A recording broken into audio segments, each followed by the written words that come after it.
What is going on, gang? What is going on, gang? It's your boy Marcus Washington, and you're on the mark where we talk everything Falcons football, man. What's going on, man? I'm sorry I wasn't here yesterday, man. I had some stuff I had to take care of, so I said, man, we gonna cook up tonight, man. So I'm gonna cook up for about 15 to 20 minutes, man, and then I'm gonna open up the StreamYard so people can come in and talk about whatever you want to, man. I know they just had open training at the stadium. What was that, yesterday? Yesterday, if I'm not mistaken. A lot of content creators were down there. A lot of fans were down there represented as usual, man. You know what I'm saying? Let's see who's in the building. A1, what's going on, fam? He says we're looking good. Yes, sir. John says, what's up? What's happening, bro? What's happening? 3 Dirty says, on the mark, take it to the bridge. Yes, sir. Yes, sir. Yes, sir. George, what's happening, fam? He said, my boy done got fancy with it. I love it. Yes, sir. I stepped up a little bit. Just a little bit, man. What is going on, Johnny? What's happening? John Norman says, sound like you talking shit. Okay. Hey, man, I want to touch on something. I noticed that a lot of people now are coming off the porch with the win tally, man. You remember when the off season happened, we got Kirk cut. People were talking about how Tampa Bay was still in running to win the division, or actually no, strike that. They said Tampa was gonna win the division. But now I see people slowly taking their foot off the top step. I done fully jumped off the porch. I'm so off the porch, I'm by the mailbox right now. I got us a 13 win.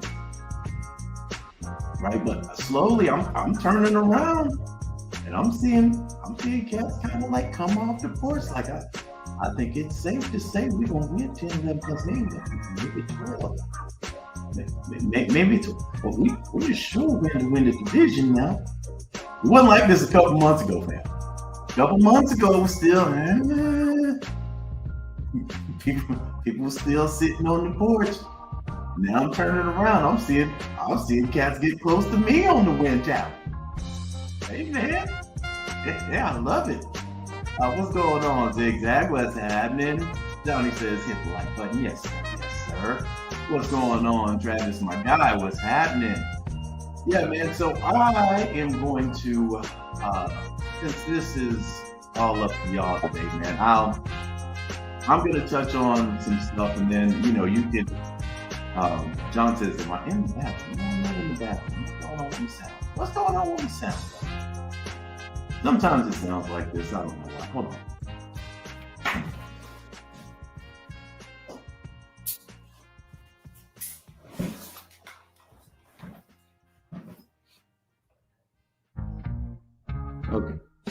Okay. I don't know if that changed it.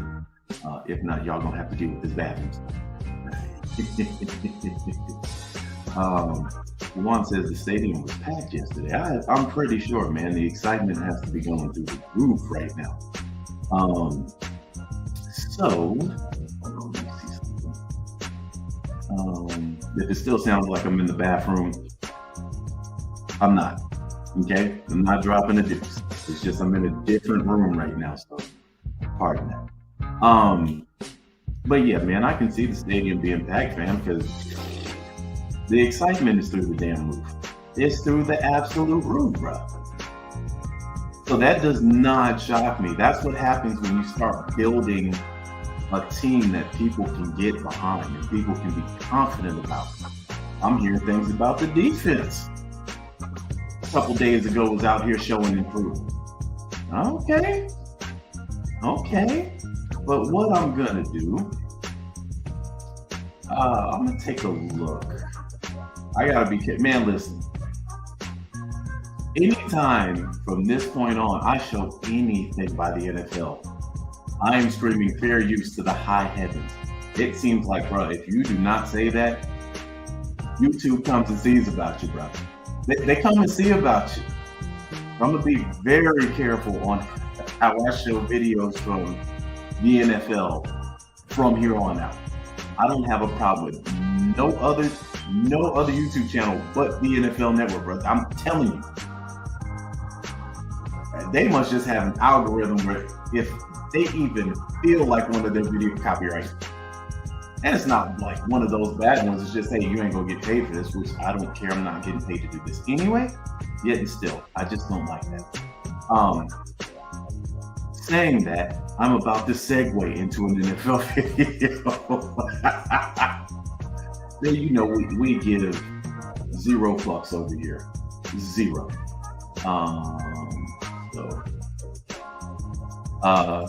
Antonio says you sound like you're on the toilet. Man, hold on for a second, man. I gotta hear this for myself. I don't know why it sounds like that. Hold on.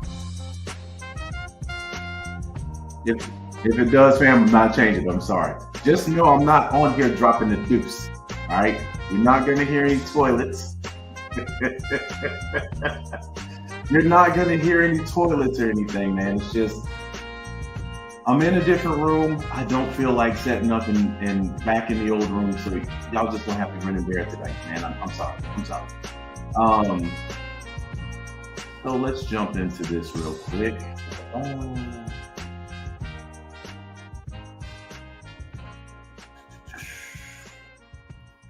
I think this is it.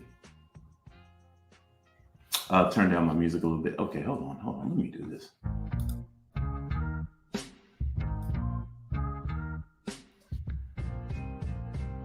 Is that a little better for y'all? Let me know if that's a little better for y'all. Jag, what's happening? He says, what's up with you, fam? Been a minute since I could catch a live and listen to all the rest. Keep it up. Appreciate it, man. Long time no hear from. So I turned it down a little bit. Hopefully that does the trick. If not, okay, y'all saying this better. All right, cool. We ain't gonna fuck with it.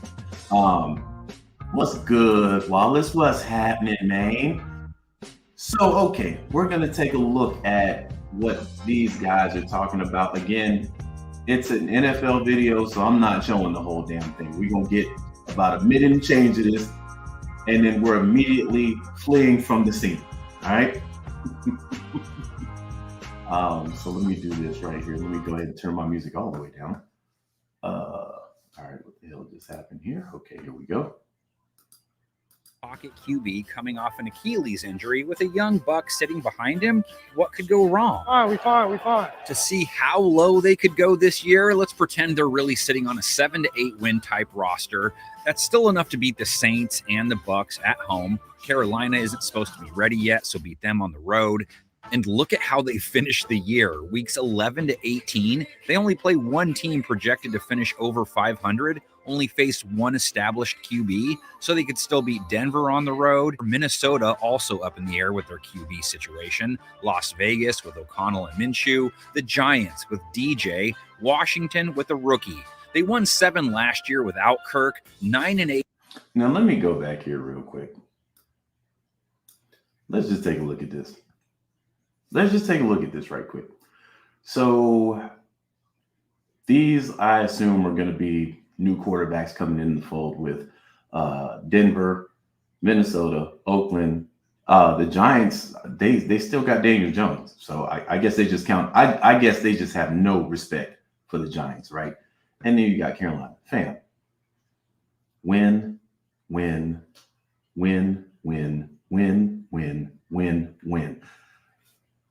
Fam, from the Saints game on down, those should all be dubs.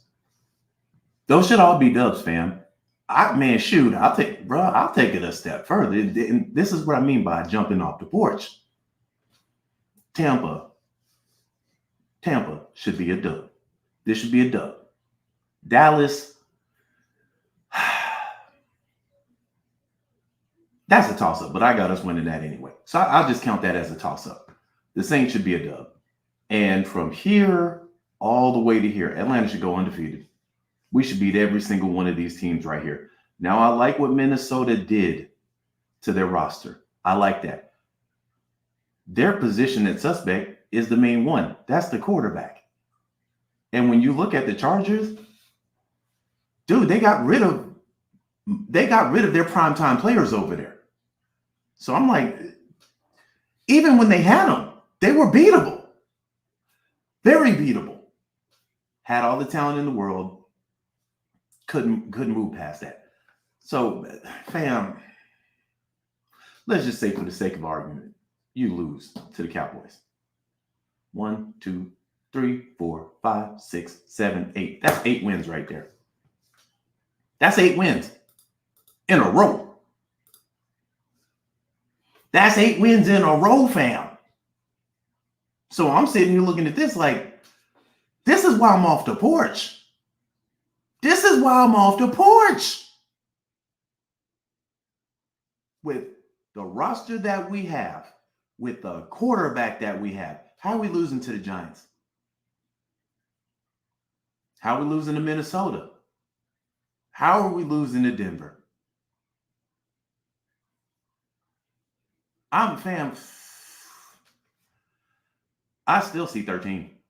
I still see 13 up here. So anyway, we'll continue. Oh man, hold on, Antonio. Drop the $9.99. My first one on the channel. Appreciate it, family. He says, we look forward to your Nostradamus opinions on your squad, bro. Looking forward to your takes on this upcoming season. Let's get it. What's happening, fam? I appreciate that, man. I appreciate you dropping that 9 yards on your boy. All right, let's get back into it. Washington with a rookie. They won 7 last year without Kirk, 9-8 as the floor, as much because of their schedule. Got your back. Let's get it. Now go back and look at their potential through Luda's glasses. Atlanta only plays 3 teams expected to win more games than them: Philadelphia, Dallas, and Kansas City. So give them wins over Pittsburgh and the Chargers. So even if they still split with Tampa Bay and the Saints, we get an 11-6 ceiling height. Go harder, bro. Go harder. Game preview guy guess, division winners at 9-8. Would have been nice to see them add a starter with that first pick, but see, now that's borderline disrespectful. That's 2 games better than what we did last year, bro. We should have won 9 last year. Look at the disrespect. Look, 9-8. We won 7 last year with a bum fuck quarterback, and nobody on the right side of the line as far as wide receiver. So we get Kirk Cousins, who was on an MVP tear last year before he got hurt, which means Kirk Cousins is leaps and bounds better than Desmond Ridder. We won 7 last year with this guy. And mind you, we benched him 3 times and still won 7. 9 games? See, this is disrespectful to me. This is disrespectful to me. But we've seen this. Let's go ahead and let's go ahead and leave the scene of the crime. I expect to be hearing from the NFL come morning. Wallace says, Mark, I agree with you. After the bye week, we should not lose a game. That was 8 games right there. So according to him, we only winning theoretically 1 game. Man, again, man, this is why I should read some of these comments on here. Let's see what the comments say.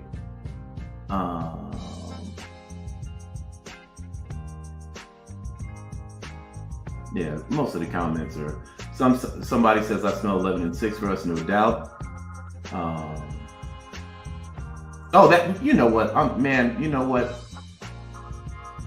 Well, no, I'm still not giving them. The floor should be 10 wins.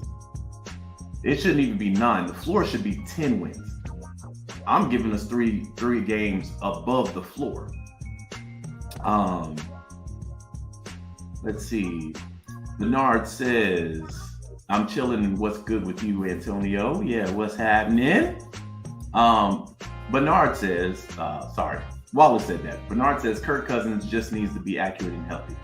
Yeah, but here's the thing. Even if let's just say he gets hurt and you move Penix in, Penix is looking good. And Penix was the most NFL-ready quarterback in the draft. So they have an insurance. Even if that happens, our floor should still be 10 wins. That should be our absolute floor. Anything under 10 wins, something went wrong. Something went wrong. But let's go into this video. I think we can watch this whole thing. Oh yeah, fair use. NFL, fair use. Fair use, fair use. Bastards. All right, so let's go here. And let me share my screen. And this is Pro Football Focus. Basically talking about what they think we're going to do this year. So let's see what they got for us. The kind of biggest teams, I guess, of the offseason, because they bring in Kirk Cousins, they make the free agency splash, and then they make probably the biggest move of the draft as well in terms of surprise factor with the Michael Penix Jr. Pick in the first round. So what do you expect to happen from the new head coach, Raheem Morris, and the Atlanta Falcons? He says 11-6. Cool. They should fully expect to contend for a division title, right? When you think about, they won 7 games last year, and we're still in contention for the division title in Week 18, with being the worst passing grade in the league as a team, the worst turnover-worthy play rate in the league as a team. Obviously, this is between Desmond Ridder and Taylor Heineke mostly. The 3rd worst adjusted completion percentage. You're replacing what was the worst quarterback situation in the league with now a top 10 starter in Kirk Cousins. He's usually somewhere between the 8th and 10th best starter. Plus Michael Penix, obviously they got for the future, right? And he's arguably the most pro-ready passer in this year's draft if he needed to come in immediately and play if something was wrong with Cousins' Achilles or he falters for any reason. But that alone, look, their defense got a lot better last year, and I wouldn't expect that to be any difference with Raheem Morris in there. They had the 3rd best offensive line in football, and you've really got... I was literally about to point that out. Our defense, I forgot where we landed at the end of it. We were top 10 for the majority of the season. And then the last couple of games threw us out of the top 10 position. But yeah, we had a top tier offensive line. So we're coming back with that on top of getting a quarterback that can get it to the playmakers. Had a stacked group of weapons that now they added Darnell Mooney to. They probably could have used one more receiver, which was the argument for taking, say, Aroma Dunze in the draft. But just like the Jets last year before Rodgers tore his Achilles, you've got a team that had all the other pieces in place to win this division, and now you fix the worst part of it by adding a top 10 quarterback as long as he's healthy. I would fully expect them to contend for a division title. Yeah, I honestly think the Cousins signing on its own puts them in the playoffs. Like the Cousins signing puts them probably winning the division and being like a legitimate contender in that conference. The offense, the reason I think everyone was so frustrated last year is that you look at the skill position players that they've got, the Kyle Pitts. Let me pause this. What's crazy about this last year, they didn't have a running game. And Justin Jefferson was out for a lot of these games. They had no run game. And Kirk Cousins was putting up MVP numbers. Won a game in prime time against a team that went to the Super Bowl. Just keep that in mind. It's Drake London, Bijan Robinson, even the sort of lower down guys on the depth chart. And you're like, this is a playoff caliber group, but they have the worst quarterback situation in football. And obviously that's letting it all down. Now you bring in Cousins. The offensive line is really good. It's arguably, a top 3 unit in the NFL now. So the line is great. The skill position players are great. The quarterback is good. Maybe he's not great. Okay, he's 35 coming off an Achilles. That's at least an unknown variable here. And theoretically, you've upgraded the kind of offensive scheme and coaching as well by bringing in Zach Robinson, former PFF analyst, but also former, Sean McVay protege, those types of things. The offense should cook. It should be really, really good. And then you just have the defense, which still does look like a work in progress, but matters less, I think, if the offense is amazing. Like if Cousins propels that offense to being one of the better units in the NFL, doesn't matter that much that the defense isn't great. Maybe that's I'm going to disagree with what he's saying about the defense. That defense is not a work in progress. That defense was the main reason we were in the majority of games last year. Mind you, what was that, 40-plus sacks with no pass rusher? No one guy you can call your own. They were getting pressure. They were getting sacks. They were the reason we were in the games that we won. We didn't blow anybody out. There wasn't a single game where we just absolutely put a team to sleep early. The games that we lost that we should have won, defense gave the offense so many opportunities. And the offense 3 and out, interception in the red zone. So I completely disagree with what he's saying about the defense. If the defense maintains what it did last year, we're winning 10 games by default. Stop some, making real noise once they get to the postseason. But based off the kind of baseline of this division, it shouldn't be enough to stop them winning it. I agree, and I think you make a great point about Zach Robinson because it's the same offense that Kirk Cousins has played in for his entire career, right? The Shanahans and the Kubiaks, then Kevin O'Connell, and now Zach Robinson. Nothing changes for Kirk. He just has to get in there and get used to newer personnel and all that stuff, and you still have a great offensive line protecting him. And I think their defense is an interesting thing because they did play a lot better last year, right? They were second in the league in run defense grade. That was a big focus last year. Even though the previous coaching staff is gone, you still have good players, right? Like Jesse Bates and even A.J. Terrell on the back end. They're just putting a big focus on the defensive line right now, right? If they get any sort of pass rush going, they drafted Braylon Trice and Brandon Dorless, guys who should get some young talent up there in the pass rush, even though they lost Calais Campbell. You're talking about a really dangerous team. If they get a pass rush going, now they've got a two-way go where their offense obviously should look better with the new coaching staff and with Cousins. And their defense much improved last year. If it takes another step with mostly the same crew other than Calais Campbell, you're talking about a team that should be the clear favorite, really, in the NFC South. I know the Bucs won it last year, and they're probably going to contend again this year, but they've got some turnover they're dealing with too, especially the offensive coordinator.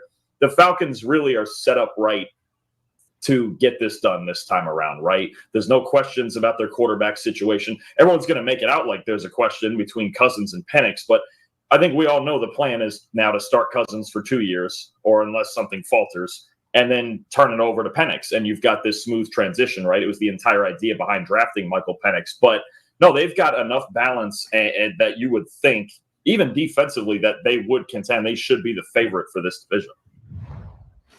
All right, there we go. I liked where he was coming from there at the end.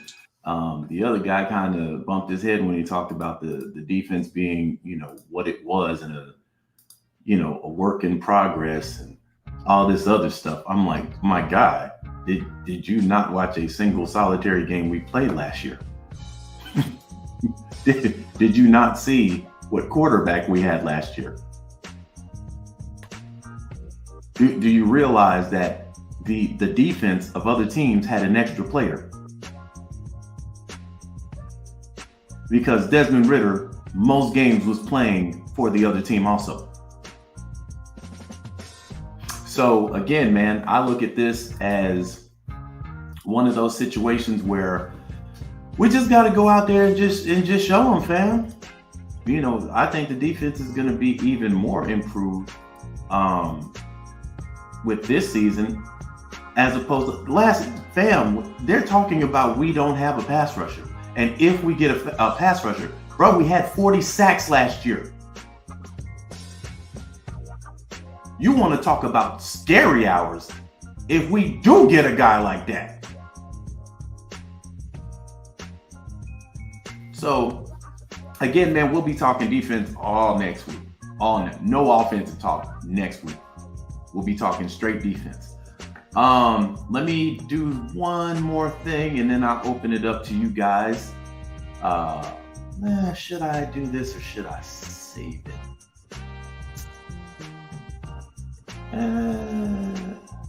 No, let's go ahead and play it. All right. Should I not? I don't know.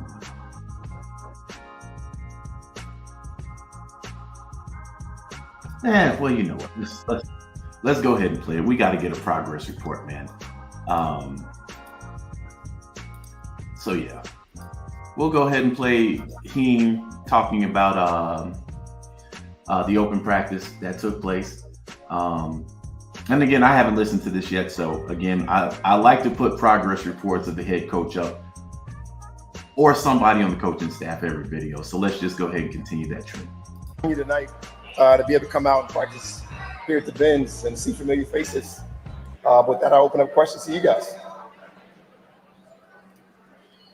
You guys got nothing. I'm out of here. What's up, Allison? D-Lay usually starts it off. Oh, how you doing? That's okay. You just want to be on camera, I know. Allison? Oh, sorry. I tried to give it to her. Yeah. You're so rude, Josh. How do you think about the defensive line in terms of the numbers that you can keep, the numbers that you want to keep? How do you sort out that versus the other positions and how those numbers work? Are you in our meeting room, Josh? That's a very good question. Now, when you look about our defensive line, you got to talk about going a little heavier, right? We got a 30-year-old Grady up there. We got Ayamada up there that's 30 years old. We drafted a bunch of young guys that she would love to keep and find roles for those guys. So you potentially could go a little heavier up front than normal years. And we were built that way. We kind of talked about it even throughout the draft process.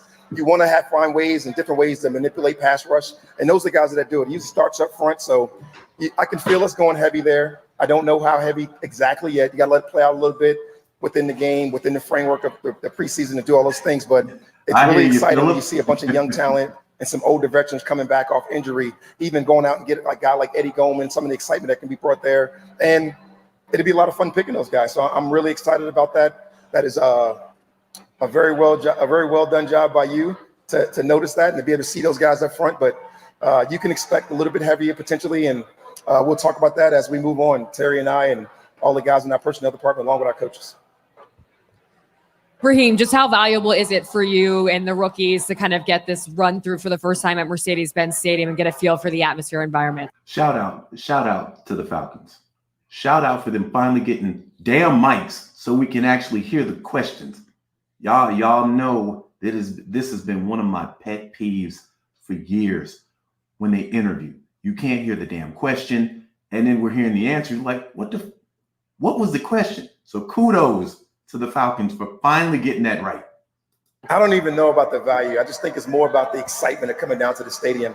I mean, you can just feel the energy when you walk in, and it feels like my first day at the press conference when I got a chance to see you guys and talk to you. And you guys were all tight, trying to be all stuffy, and had to loosen you up a little bit. But I really feel the energy from the stadium, the beautiful stuff that's been done down here by the people that work here, Arthur Blank and his leadership and our team and what we've done.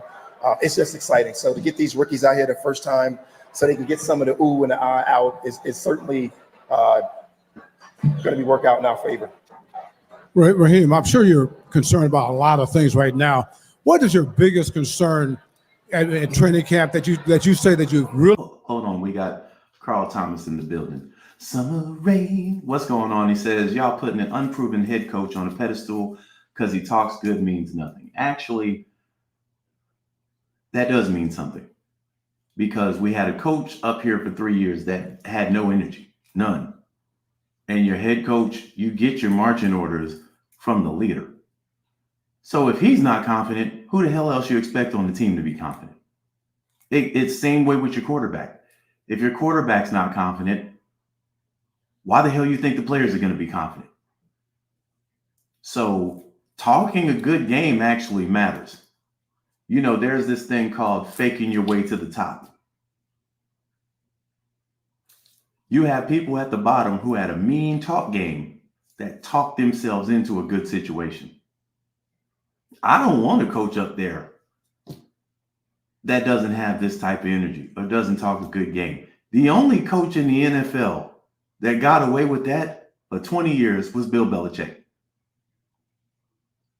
Most dull coaches, they in and out of systems. They're in and out of systems. You got players that are willing to run through a brick wall for this guy. That's the type of stuff you want your coach to have. We had an unproven coach for 3 years. What happened with him? He didn't even talk good. No energy. No energy, no nothing. 7 wins every single season. We saw more energy through Arthur Smith when Desmond Ridder threw a pick. You want high energy coaches. You want coaches that are fully confident. And a good talking game comes with that. You look, Carl, take. Let me break this down to you. Look at some of the best athletes that ever played the game. Give me a dull one. Most great athletes were competitive to the mouth, to the max. They talked hella shit. And they had somewhat of a personality. You outside of Tim Duncan, which is the only one that comes screaming out of my head, you can't really give me greatness that wasn't energetic, that wasn't competitive, that didn't talk a mean game. Outside of Timmy, even his coach talked a good game. Pop talked hellish shit. And I should know because that's my team. But most great anythings, they have a type of personality. You have to, especially if you're in a leadership role, because the people below you have to be willing to follow you. Right? That's one of the great attributes of a coach. You can galvanize a team behind you. So unproven or not, and I mean, we really can't say he's unproven because he's one of the few guys on our roster that has a ring. So let's continue. Really got to get right. Shout out to that though. During training camp, going into the regular season. You know, for What's us, it's going really on, about Tidy? What's health happening? and execution. Like getting our guys to execute, keeping our guys as healthy as possible, finding ways to train our guys in the correct way. Our performance team has done a wonderful job of doing some of those things for us. Our performance team has done a wonderful job of leading us in how we practice, the amount of physicality we can bring to practice, when we give them rest, when we get them on, when they go, they go. It's been really exciting. So like, I hate to say it's stress. It's more excitement. It's more getting ready for the season, you know, and getting those guys ready to get to Pittsburgh to be their best version of themselves. Good. Yeah, Raheem, I want to say Zach Harrison's up about 20 pounds from where he was at last year. When you're in that process of trying to have him add, whether it's nutrition. George, that's a great point. Anybody watching Anthony Edwards right now, that is confidence outside of a body. That's who you want to play for. You want to play with people like that who are fully confident in what they're capable of doing. When I look at Raheem Morris, first of all, Raheem Morris is grateful that he got a second poke at this thing called head coach. Because first time around, it really didn't work for him. Then he had to get underneath some guys, get some tutelage about him, get some humbling about him. Now he's got an opportunity, completely different guy. And mind you, he's coming from winning. It's not like he's coming from a losing team. It's not like this man's coming from the Skins or the Commanders now. This man was coming from a winning team. So to bring those type of practices along with him on top of the confidence, fam, you can just tell the team just feels different. Starts from the top down. I'll give you an example. Y'all remember when Arthur Blank and Rich McKay had that infamous press conference? Y'all saw what they did with Rich McKay after that. They put Rich McKay in the closet. They said, hey, man, you a shadow owner and people are starting to see this. So the only way this thing can be successful, we got to put you in the closet. And then they let Terry Fontenot come up, and then they got Raheem Morris. Just a completely different energy. And I can give you an example. Matter of fact, I'll play this sometime next week, right? Let me switch gears here for a second. I'm gonna give y'all a perfect example of what I'm talking about.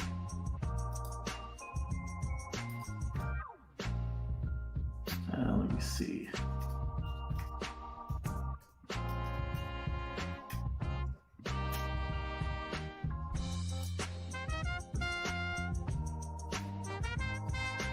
Now, this isn't to knock or criticize this man, right? Not at all.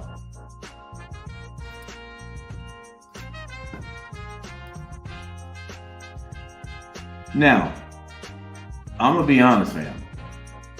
I've already listened to this press conference. I was in the car. Bro, I almost went to sleep 2 or 3 times. I'm not lying, but I just want to point this out to prove my point of when it comes to energy. Now, Arthur Blank is highly successful. I'm not knocking that at all. But fam, to be honest, I really wouldn't want to have a long conversation with Arthur Blank. I'm about football, no. Money, yeah. Football, nah. Into the house. Yeah. Okay. To kind of get to keep it, I think. Yeah. Okay. Good. For a little bit at least. Yeah. Well, I'm be happy to visit with you. We got a limited amount of time, but share any responses to any questions you have. Really is great to be here and great to be early part of camp, first day with pads on, which is always good to see.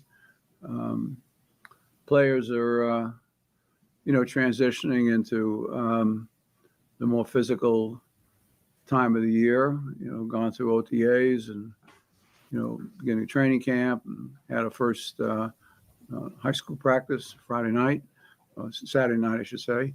Next coming Friday night will be this. And we're like 40 seconds in, and I'm already ready to go to sleep. This man out here sounding like Joe Biden, minus the dementia. he out here with the personality of Joe Biden, bro. So again, it's energy does matter. It does matter. So you gotta have. I wouldn't want to work with nobody that has this personality unless they the hell out the way. I don't have to deal with them the majority of the time. Like y'all ever been at jobs, man, where y'all have like team meetings and like they'll have a boring person giving the team meeting. It'd be so boring. You'd just be ready to go back to work. As opposed to somebody that's upbeat about the team meeting. Energetic. You need that, man. You need that. Hey, what's happening, fam? So I'm gonna go ahead and put the, it's been a minute since I've done this. Let me go ahead and put the link in the StreamYard for people to come up, and you want to come up and chop up game, man, feel free to. But yeah, so you need energy. And I'll tell you, Mike Smith had it in his first couple of years of being a coach. Dan Quinn had good energy, but if anybody was a bullshitter, it was Dan Quinn. And mind you, we went to the Super Bowl under Dan Quinn. Mike Smith, NFC Championship game. But Dan Quinn was people got tired of those phrases and those taglines. We have to be out here. We want to play fast and physical football and bullshit. Just political stuff. Just political stuff, fam. And I'm like, bro, you gotta have a guy. I mean, the only coach in the NFL that was just watching paint dry, watching black paint dry, was better than listening to his press conference was Bill Belichick. But you see Bill Belichick outside of football now, personality completely different. The times I've actually seen Bill Belichick talk, especially the draft, man, I was invested in what he had to say about football. But as a coach, man, you wasn't getting nothing out of it. You wasn't getting nothing out of that guy. And then it started to get funny to watch because you know the press conference is going to be the same Bill Belichick. I don't care what the height of the mic is. I don't give a damn. The first thing he's adjusting is the mic. And then you're not really going to get straight up answers from him. So anyway, we got George waiting in the background. So let's go ahead and add him. What's going on with you, George? Nothing, man. I just want to say what's up, Mark. I'm loving what you're doing with the podcast, man. The album that you put out, it was superb, man. That was ingenious. I don't know where you came up with the idea from, but that was classic right there. But I'm not gonna take up too much of time, man. I just want to say, man, we're going to the Super Bowl. Okay. Focus. I said it on Facebook. People laughing at me. I don't care. There's something about this team, man. If we stay healthy, man, we are a dangerous team. And I'm just being real. I don't care who we play. Week 3, when we play Kansas City and we beat Kansas City, that's gonna put the league on notice. I'm telling you. All right. Sit there, keep focused, sit there and play. Think we're a joke. Okay, we can show you better than we can tell you. Yes, sir. That's all I want to say, man. All right, man. I appreciate you, George. All right, man. That was George, man. A usual on the channel. Appreciate that, man. Appreciate the shout out on the album. Man, listen. Let me address that real quick, right? So that album came from love. A lot of pettiness, but a lot of love at the same time, right? So I call that my off season. I have to take an off season. I can't be, my love for this team is just so hardcore, man. I need a vacation sometimes. So usually, when I was in ABG, I would take an off season. Like I would do a plethora of videos during the regular season, but then I'd have one or two months. I'm gone. But in that time, let me see how I can explain this to where it makes sense. I was in the car driving and I had this idea to make a commercial, like one of those old, commercials from back in the day where they would have a collection of songs, and they would put it on like one album. They had like one for slow R&B songs. They had one from I can show you better than I can tell you. How about we do this?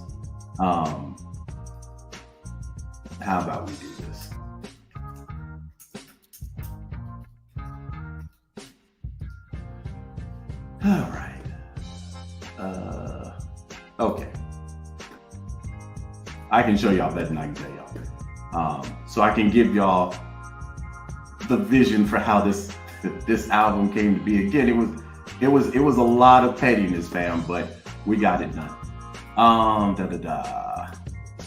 So let's go here.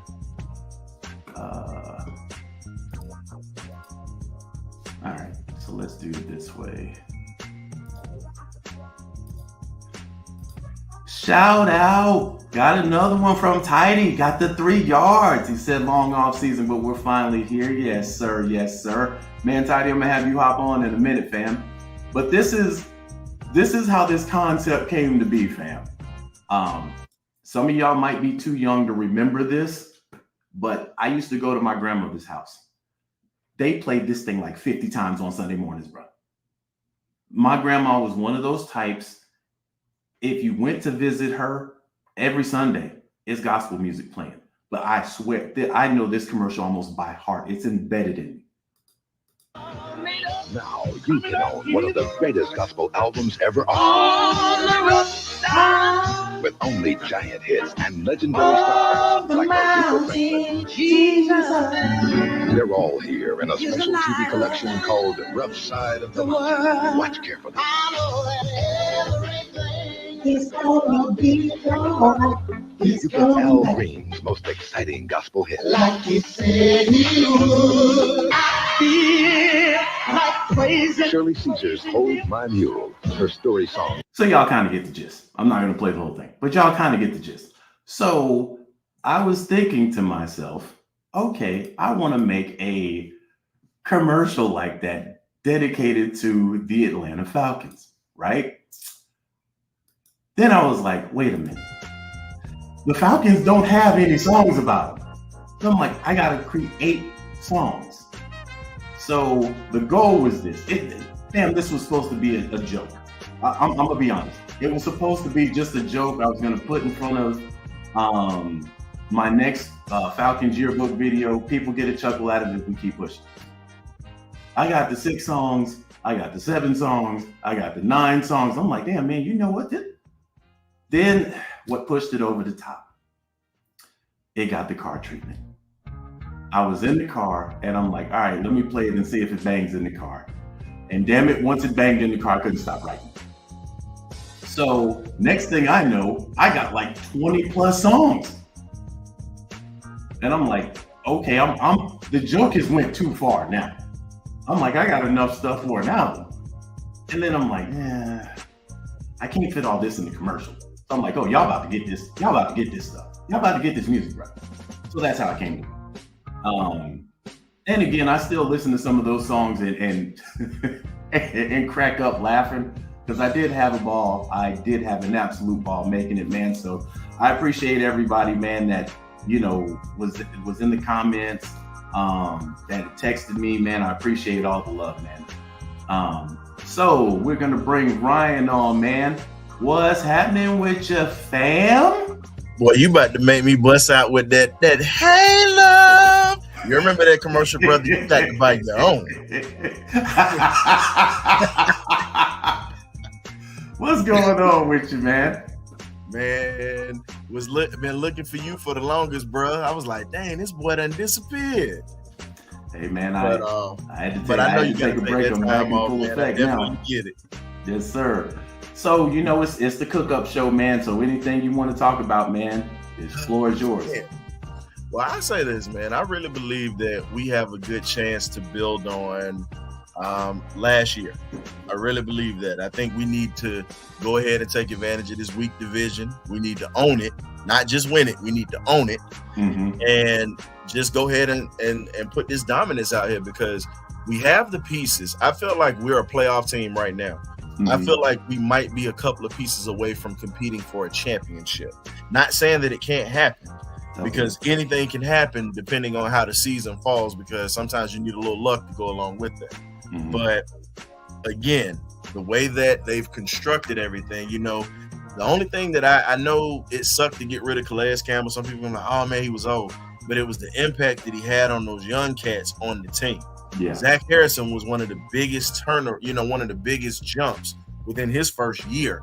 And you really see that the old man really taught him a few things. And I think Arnold Ebiketie probably would have taken a better stride if we'd had, like we said, we got a well-respected veteran that's in the trenches that don't mind being vocal with you. And he found the fountain of youth because Miami apparently paid him. So it's just, I don't know, bro. I feel like I get a lot of good vibes from this team.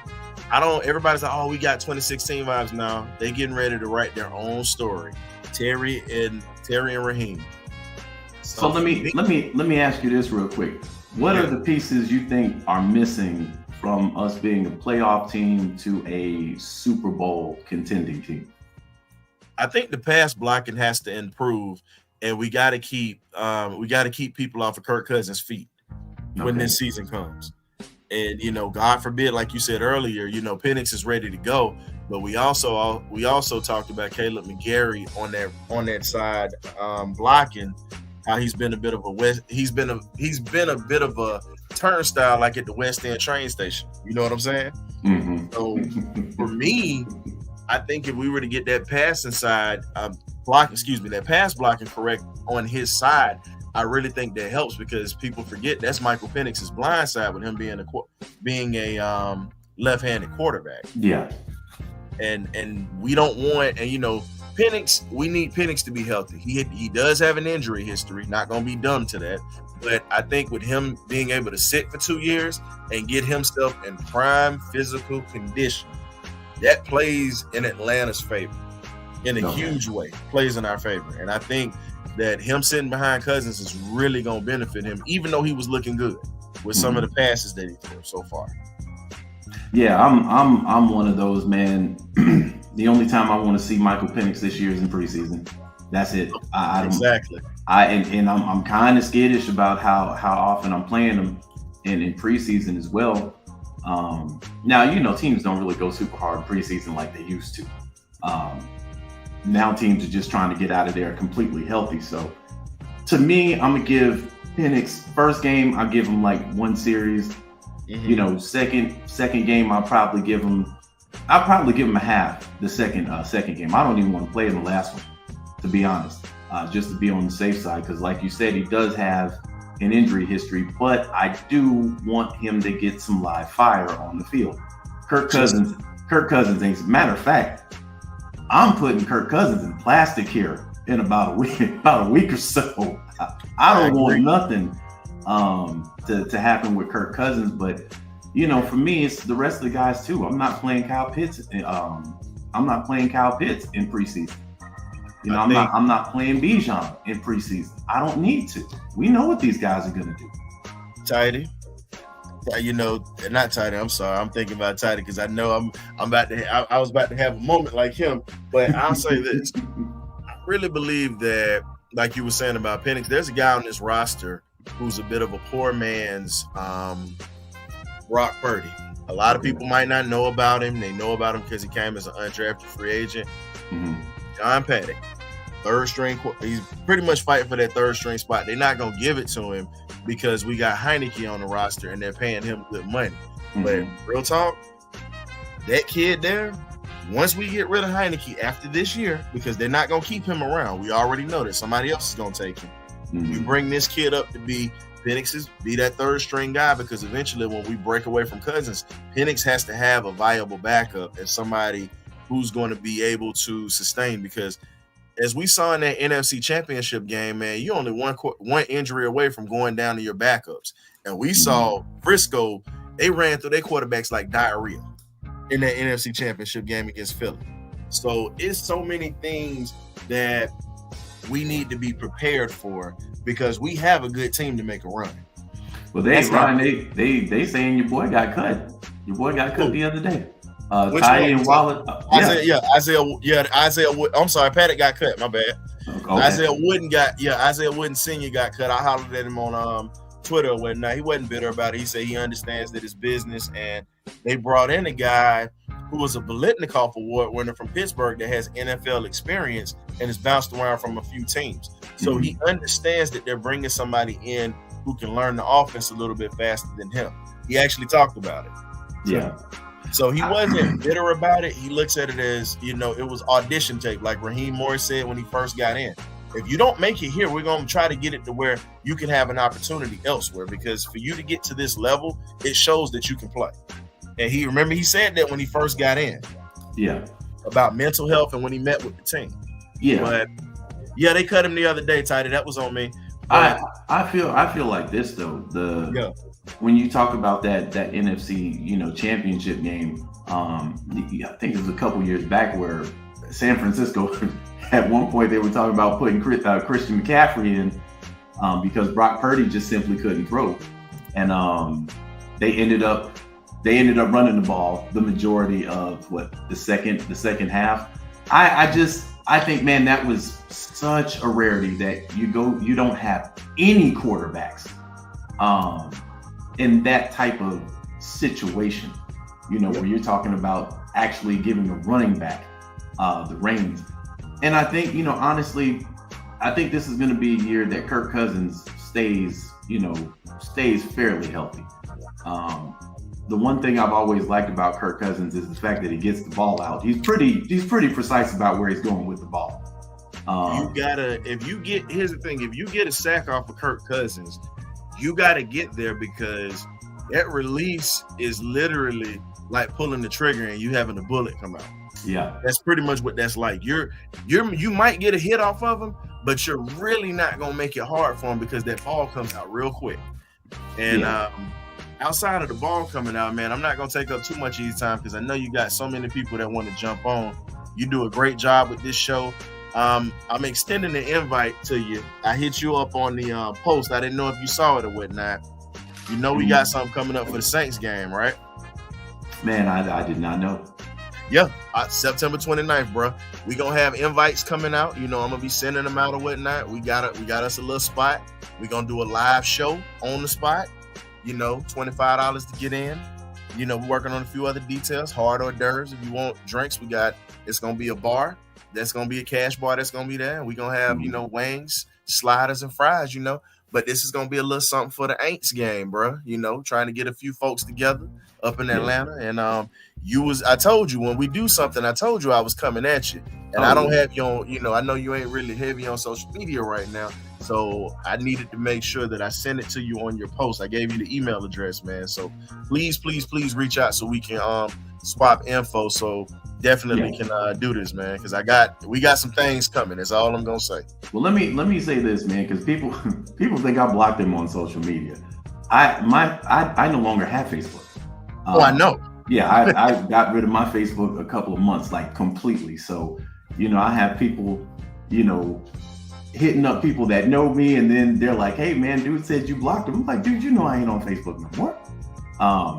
But yeah, man, I'll respond to that because again, there's a lot of other stuff that people are planning to, and I love it, man. This is to me the perfect season to get everybody together because I think this is going to be a winning season. There's no ifs, ands, buts about it.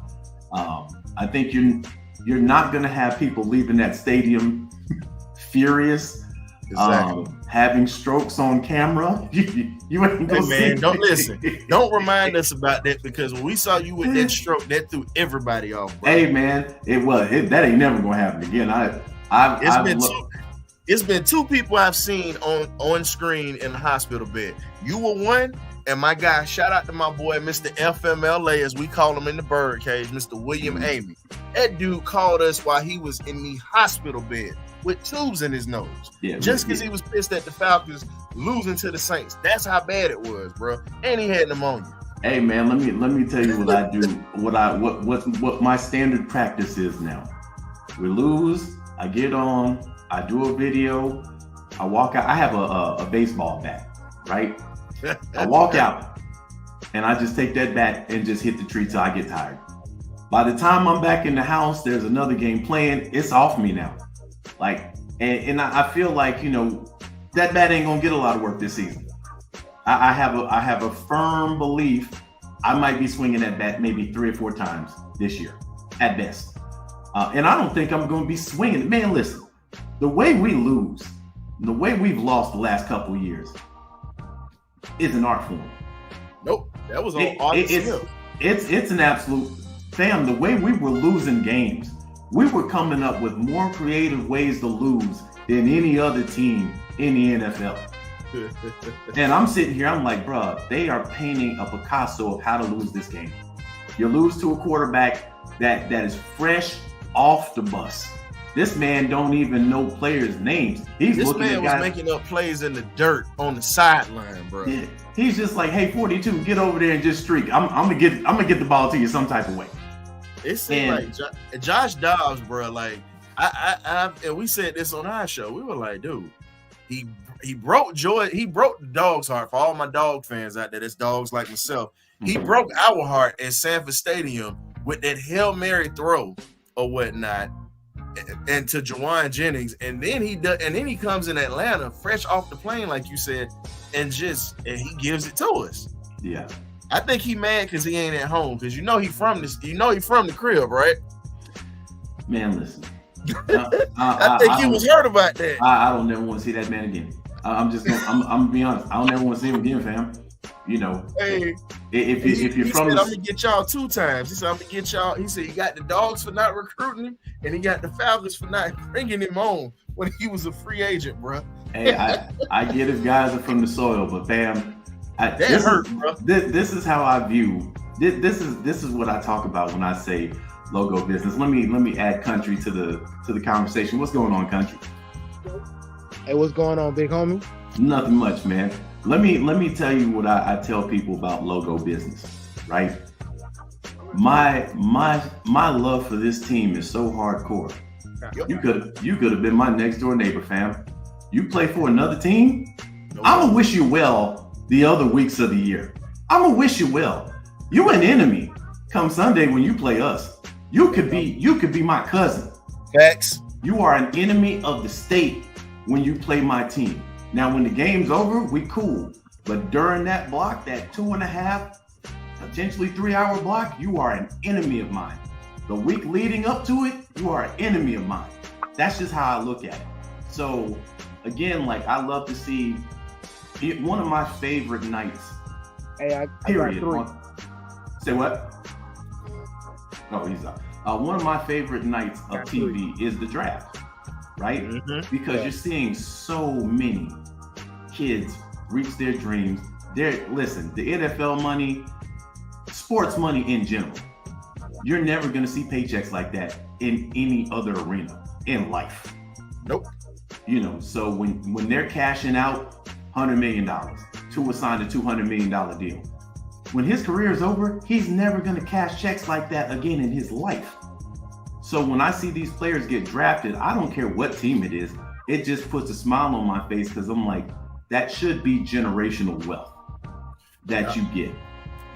I say should be because a lot of these Dobbs ain't got to worry about it from just the football standpoint. That boy is an aeronautical engineer for NASA, so that boy good. Yeah. Well, he can take his game to space. I don't want to see him no more. Exactly. Yeah. So, Country, what you got for us, man? First off, I just want to say what's up to the chat. You know what I'm saying? Gotta respect the host and his house, you know. Brother Marcus, I've been riding with you ever since the Bird game on Facebook, you know. Yes, sir. I just want to say, man, we going all the way this year, dude. I'm telling you. Okay. I got us going 16-2 with a playoff run, and we win the playoffs. Man, we going to the Super Bowl, dude. That's all I'm saying. All right. That's how I see it. 16-2 playoff run, Super Bowl. And man, we own in the South right now because you know the Panthers they really ain't doing nothing. I'm not worrying about the Panthers, the Saints, nor the Buccaneers. So that's how I'm feeling right now. I've been a fan since the Chris Chandler era, the Dan Reeves era. You know when we had Chris Chandler as our quarterback, O.J. Santiago as our tight end, Jamal Anderson. But you know I'm not gonna get into that nor tell my age, but but yeah, man, like I said, man, I've been a huge fan of yours since the Facebook days, and we just riding out till the wheels fall off, man. Yes, sir. Ever since we got Kirk Cousins, man, I'm like, yes, now we got a stable quarterback. Now we got a quarterback that can read the field, that can, you know, throw deep balls, because we're gonna be a pass heavy team this year, dude. That's what I'm telling you right now, brother Marcus. We are a pass heavy team this year, dude. Like seriously. So not only are you off the porch, you off the porch and in the car. I'm off the porch, in the car, riding around the city of Atlanta right now. ain't nothing wrong with that at all, fam. So okay. So you say you got us at 16 wins, right? So yes, sir. That's how confident I am, sir. Okay, so I got us at 16 wins, 2 losses, and a playoff run. Okay, so what losses do you see? I see. Now don't hate me for this, but I do see us losing to KC. Don't hate me on this. I do see us losing to KC, but another team I really can't see, but I know it's going to be a second loss. Other than that, we running the division. We running the division, the NFC and the AFC. Yeah, because I know our first win is coming from Pittsburgh. Don't mean to cut y'all, brother Marcus, but our first win is coming from Pittsburgh. That's a definite right there, because you know how Mike Smith is. Arthur Smith, Mike Smith, whatever his name is. Yeah. Well, I'm seeing there. Last time I checked in on Pittsburgh, there was some trouble in paradise at the quarterback spot. Now I think Russell Wilson ain't got nothing to worry about. He's your starter. However, I think they have him on a short leash. For a lot of people that train dogs, like from the puppy stage on up to when they get older. Y'all know y'all can't have no puppy on no long leash. Y'all got to keep that puppy on a very, very short leash, because if not, that puppy gonna go wherever you want him to, right? So I feel like Russell didn't have a bad season last year. They painted out like he got cut because he was bad. No, he had a pretty decent year last year. I think it was that first year that did him in, and then when Sean Payton came in, Sean Payton didn't want him from the jump. So there was nothing outside of going to the Super Bowl Russell Wilson could have done to stay on that roster. But at the same time, what's interesting is this: Russell is a little older. He's a lot slower than he used to be. And you're pairing him with Arthur Smith. We've already seen what Arthur Smith does. Mr. Tecmo Bowl himself. As you call him, Marcus, Mr. Tecmo Bowl himself. Yeah. With Arthur Smith, though, he's going to be on a shorter leash. He's going to be in a noose. That's how short his leash is going to be. He's going to be in a noose. So you got a quarterback that's on a short leash. You got an offensive coordinator that's in a noose. This is going to make for some. And then, you look at Tomlin. There's been talk, not saying, listen, I'm not confirming or denying, but we've all heard the talk about Tomlin the last couple of years. Maybe it's time they go into another direction. We've heard this for the last couple of years. You saw how he was forced to fire Matt Canada, because Matt Canada was so bad the previous games before that, and he was riding with Matt Canada, right? So I think that's a win, period. Dealing with the fact that you got, I like the pieces that they got over there, but I just don't see them beating us at all. So let me bring Ryan back in, because Ryan stepped out for a minute. So you got Kansas City as one of our losses. Yeah. Okay. Anthony just said they just gave Mike Tomlin an extension this fall. I was surprised that they did. He's a good coach, but he hasn't won in a while. Hey, man, let me tell you something about those extensions, man. Those extensions don't mean anything. Y'all remember back in 2016, they gave the Rams had gave Jeff Fisher an extension. I don't understand why the hell they gave him an extension, but he got fired that Monday. And I think his extension was for 2 years. He had just signed the extension. That man got fired the Monday after they played us.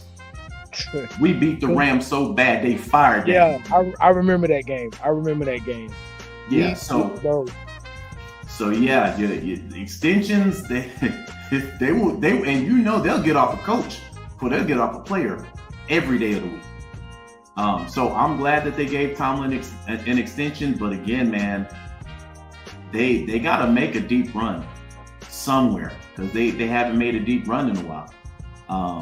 But with you going back to Kansas City, and Ryan, I want you to chime in on this. I think we can get Kansas City, because we've seen it the last couple of years. Kansas City is more than willing to drop games in the beginning of the season. They're more than willing to do it. It wasn't just a drop last year. You got to remember, Detroit clapped them cheeks last year. Yeah. Badly, because think about it. Everybody thought Detroit was just gonna walk in there and roll over for them dudes, and that was a whole different story. Yeah, they came in there motivated, and they put their foot between them boys' hip pockets. So at this time, a lot of people know that we have a very good defense. Everybody knows this. The question is this: can our offense take advantage of that defense? Because everybody knows that their defense always starts off slow.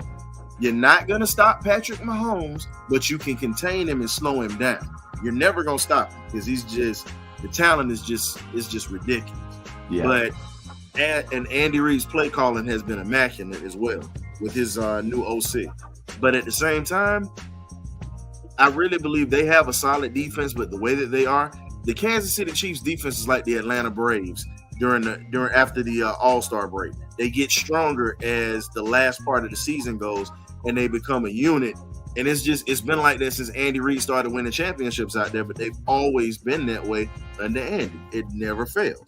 So I think we can steal that game from them. I think it would be a close game because I believe it's going to be a dogfight. But the game that I would say that I truly do have a concern with, and it's on the road, and it's in Philly. Kirk Cousins plays well in Philly, but the question is, is he going to be able to do it with a brand new unit this early in the season? Because Philly's got new coordinators as well, like we do. So it's going to be whoever makes the least amount of mistakes and who has the ball. That's the game that I concern myself with because that is a very hostile place to play in. Yeah, I can't argue with that. I think, the thing that gives me super confidence against Philly is Hurts didn't look right, and they didn't allude to Hurts being injured, and I look at the games that they won that they had no business winning. Yep. Because remember, they played from behind in like 5 games that they came back and won. And this is a Super Bowl attending team the prior year. And then when I forgot who beat them the first time, but after that, it was all downhill. Because remember they ended up, think about it, they had to run with San Francisco. They got them to the championship, but then they ended up, we saw that San Francisco just had a freak accident because they went right back to the NFC Championship game. Yeah. So Philly benefited off of those quarterbacks going down. That's pretty much what that showed. And listen, if I'm gonna keep it real, this is why I'm not really scared of none of these teams, man. If I'm gonna keep it real, San Francisco should have lost both of their playoff games. They should have lost. They should have lost. Detroit should have beat them. Detroit had what I call a Falcon meltdown in that second half.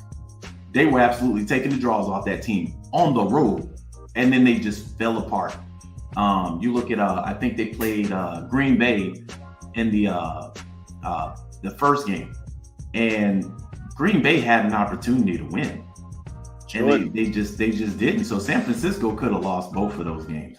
When I look at Kansas City, there's also another game they played last year. They ain't had no business losing, and that was the Broncos. Yep. These are early games that they played. This is why I'm kind of like, they came at a right time at the schedule. At the end of the schedule, I would not want to see Kansas City because they're in full playoff mode at that point. And the defense, and as I said before, Marcus, their defense every year starts off slow. Pat Mahomes, he might start off a little bumpy, but he's still gonna get his. Yeah, you know what I'm saying. But again, it's that defense or whatever. Like we're saying, you don't want to play Kansas City's defense later in the season. That's just something you don't want to do, because again, you got to deal with a hostile crowd and cold weather in KC if you play them. Yeah. But like Baltimore. Baltimore should have beat KC last year. KC had no business beating Baltimore last year. Yeah. But period. It's something about, and I don't really want to tap Lamar Jackson's pockets right now. I don't, fam. Because I think, Lamar Jackson, I'm about to get into my Stephen A. Smith rant. I think Lamar Jackson, good brother. I know his mother, good man, and he's box office. He's absolutely box office. But what I gotta say here, point the camera to me. He has to be better in the postseason. It's just that simple. Now, I don't want to be the one to call him out, but they paid this man. They paid him. They gave him a wide receiver. He's got to win.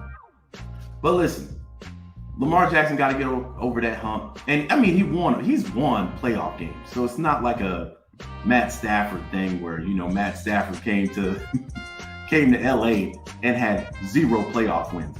I don't know what it is about that, about Lamar Jackson or that team in general in the playoffs. But I agree with you; they should have had Kansas City. But I gotta go with the play calling, Mark. Like I can't put that all on Lamar because I hate to say it. Like I said, what happened to the Todd Monken that helped Georgia get back-to-back national championships? That was aggressive. You know what I'm saying? That ran the ball all year with Baltimore. When you ran the ball hard with Lamar, you let him throw. What happened to the creativity on offense? You took one of the main weapons away from your own team. You handicapped him. It was like a one-legged man in a karate kicking contest. That's really what it was. When you take away Lamar's ability to run and make plays, and Kansas City is a team that like Baltimore's defense was giving you opportunities to win this game. The rookie, messed up at the goal line, screwing up that touchdown, trying to do too much. And then Lamar just didn't play his game. It was just too many mental errors, and it was a bad game plan all the way around. You cannot make mistakes against a team like that in a crucial game with the stakes that high and think that you're going to win, because they're the type that's going, all right, you give them an opportunity, they're going to slit your throat. That's just how Kansas City is. And I'll be honest with you, Atlanta has a chance to be that same type of team because everybody's going to take us lightly. Everybody sees we got a solid defense, but we're going to be the team that's going to slice people's throats. I'm telling you this. I had a conversation with somebody, this was about 2 months ago, and they brought up a good point. Now, I'm already saying, I call Patrick Mahomes the baby goat because right now he's on a trajectory. He's on a GOAT trajectory at this point. But they brought up a good point. Either he's the best player in the world or Kansas City has just been one of the luckiest teams in the last decade. And I had to sit there and think about that. And I'm like, when you look at their runs, I can't counter argue that because in matter of fact, all 3 of their Super Bowl wins, they were behind. And the other team, San Francisco wet the bed twice in the fourth quarter. Twice they were up on this team. Twice they had the better team. Last year, the Niners had the better team. There's no ifs, ands, or buts about that. They had the better team. They had the better defense. Kansas City was second. And I think San Francisco was right behind them at 3 or 4 or something like that. But they had a better offense. Marcus, to piggyback off of what you're saying about Patrick Mahomes, like I've actually seen this dude play. I sat down and watched this dude play because his third year, he sat behind Alex Smith and he learned the game and he studied the game to the point where, like, his first year off the bench, he won a Super Bowl. Like, bro, okay, that's like mind-boggling to me because, like I said, he sat behind Alex Smith for his first 2 years in KC, and then when Alex Smith left, he stepped up to the plate, won his very first Super Bowl. I mean, although he had Travis Kelce with him as well, and that's one person that we got to watch out for is Travis Kelce. I'm not saying that we're scared of KC, which we're really not. It's just the fact that the man can get open quick as hell. Excuse my language. But no, you're good. Like I said, the man could get open quick as hell, and once he gets open, it's a done deal. But for defense that's trying to double team him, triple team him, once he gets open, that's a done deal. He's going to the house. But back to what I was saying about Patrick Mahomes, he studied the game from Alex Smith. He studied behind him for 2 years when he was riding that bench. And his third year, he came out and he marched the team to the Super Bowl. Now, what I was saying to one of my old coworkers before I got let go, I was saying, what if Kirk Cousins pulled a Brady and marched us all the way down to the Super Bowl and win? Yeah. Like that's something you got to think about. Like, seriously, because I'm older than Kirk. I'm 39 years old. I'm older than Kirk. So basically, by me, that's like me saying, okay, I'm the running back of the Atlanta Falcons. I'm in excellent shape. I can still tote the rock. and we come in alongside Kirk Cousins, and I'm running full, and I'm running, making plays, getting these yards in, and me and him march us all the way down to the Super Bowl, and we actually win. Like, that would be mind blowing to a lot of fans out there, dude. And by me being a fan of football, I'm a fan of football regardless of what it is. I talk about football even in the off season, even when the season is over for us. I'm like, man, well, we'll just wait till next year. But I know we're gonna be feasting when the season starts back. That's just me. But like I was saying, piggybacking off you about Patrick Mahomes, like you say, he's a baby GOAT. Yes, I agree with you. He is a baby GOAT because, like I said, he studied behind Alex Smith for 2 years when he was behind that bench. And then his third year in the NFL, first year on the field, he won a Super Bowl. Yeah. Like, and that's how it is, bro. When I look at, Kirk Cousins, the Tom Brady comparable, I would agree with, but I would take it a step further. I would look at the Matt Stafford comparable, because when Matt Stafford went to the Rams, they didn't have the Rams win the Super Bowl that year. Even though Cooper Kupp was there, I forget the running back who was there at the time. But they didn't really have them pegged. They had Van Jefferson too, but they didn't have them pegged winning the Super Bowl. And Kirk Cousins had never won a single playoff game before he came to the Rams. First year he was there, Cooper Kupp was a Triple Crown winner, which was absolute. If you had Cooper Kupp in fantasy, you was eating all year that year. But on top of that, last year, Coop came back after the 5 games. They got Puka Nacua, who became a beast. They had Kyron Williams, who was the running back. He was hurt for a little bit, but he was feasting. I'm looking at this team as it's currently constructed. Bijan's better than Kyron, right? Darnell Mooney, I see being our Puka Nacua. But when you look at some of the other guys that we don't talk about Ray Ray. We really don't talk about Kadero Hodge. We don't, Rondell Moore is going to be an interesting piece because you can play him on special teams. Hell, you can play Ray Ray on special teams if we're being honest. But when I look at Travis Kelce and I'm looking at Kyle Pitts should be on that trajectory. But you look at the quarterbacks we've had. He's got a GOAT quarterback that will find him no matter if he's double teamed or not. They have that connection. When I see what Kirk Cousins has done with tight ends, and when I look at the tight ends he's had and I look at the potential of what Kyle Pitts can be, that's why I have Kyle Pitts as the X factor. If you can't stop him, you're gonna lose. Same way with Kansas City. If you can't find a way to slow down Travis Kelce, you're losing. That's just the bottom line. That's how important you take Travis Kelce off that team, I would argue there's probably not a Super Bowl there. Even though I still have Patrick Mahomes as the baby GOAT, that's how important Travis Kelce has been to that team. And when I look at somebody like Kyle Pitts, I see somebody like Kirk Cousins coming in, and I'm like, bruh, if that connection meshes, who the hell are you gonna stop? Bijan probably run for 1,300 yards because you can't stack the box. Now here's the problem with that. Okay. Everybody keeps getting hyped up over Bijan, but everybody keeps forgetting about that boy Tank 25, the man who broke William Andrews' record, sharing carries. Oh no! Listen. No, Mark. I gotta say argue that at all. I gotta say forget about him, but go ahead. I gotta say it because here's the thing: the media is so enamored with the shiny toy, but you got to look at the consistency that has come from that position, from this cat that was sharing carries with a Cordell Patterson, with a Duke Huntley, with a Damian Williams.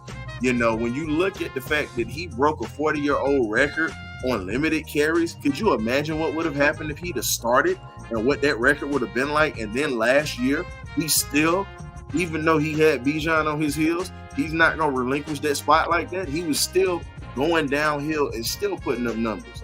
And I'm not taking away from Bijan because he has the talent to become a very, very great player in this league for the Falcons, hands down. But at the end of the day, you can't forget about the guy that's sitting there that's running downhill, that's laying lumber on jokers. No Diddy, by the way. And when you look at the fact that we got a guy, I'll say this. If I got to compare Tyler to anybody, I would compare to him to when Michael Turner was in shape before he got fat. And he was literally running the rock. He runs the rock like Michael Turner. Downhill, one cut, will catch it out of the backfield. And he has deceptive speed that a lot of people got to see in that Chicago game where he caught that screen and took that as a 75-yard marathon. Yeah. So, again, we have so many weapons on this offense. It's going to be somebody that's going to get forgotten about. Like you said, if you forget about Pitts, you got Bijan. If you forget about Bijan, you got Algier in there. If you forget about them, you got Rondale Moore, Ray McLeod, Drake London. Pick your poison of. And then I'm going to give you another guy that we got from the 49ers. Yeah, they're going to use him as a special teams guy, but he's also a great blocker in the and he also can catch in the red zone. That's Charlie Warner. Yeah. We ended up grabbing him, and he's another tight end who's solid or whatnot. But again, this offense has so many pieces that you can rotate in and out. We're going to be able to rotate guys without getting tired, and we're going to wear defenses out. Yeah, that's the thing that I look at also. I think with Tyler Algier, there's only one ball. And with Tyler, I would more or less be saving Tyler for the second half of the game.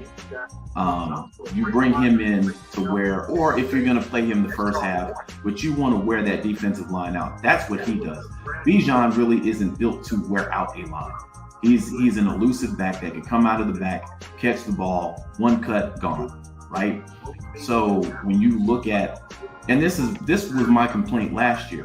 You had Drake London on one side of the ball, but you didn't really have anybody on the other side that was a threat. They tried to bring in Van Jefferson, towards the middle end of the season, but again, you got an offensive coordinator who's just stupid, So and then you got a quarterback who's green.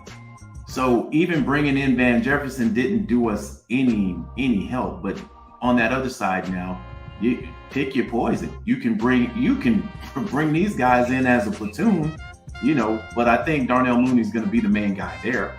But you got a Rondale Moore, you got a Cordell Hodge, you got a Ray that can come in. And plus you're putting Kyle Pitts in the wide receiver position every now and then. So now you can move a quicker guy in the slot that the middle of the field can guard for. You know what I mean? So I saw a lot of this going on in LA last year. Yeah. And they could not stop. Puka was really the highlight in the playoff game. Yeah. They could not stop Puka Nacua. You're right. I'm looking at this. I'm like, this is what I love about this offense. I'm an offensive-minded guy. The goal to running a good offense is to keep 8 men out of the box, especially when you have a running back like Bijan.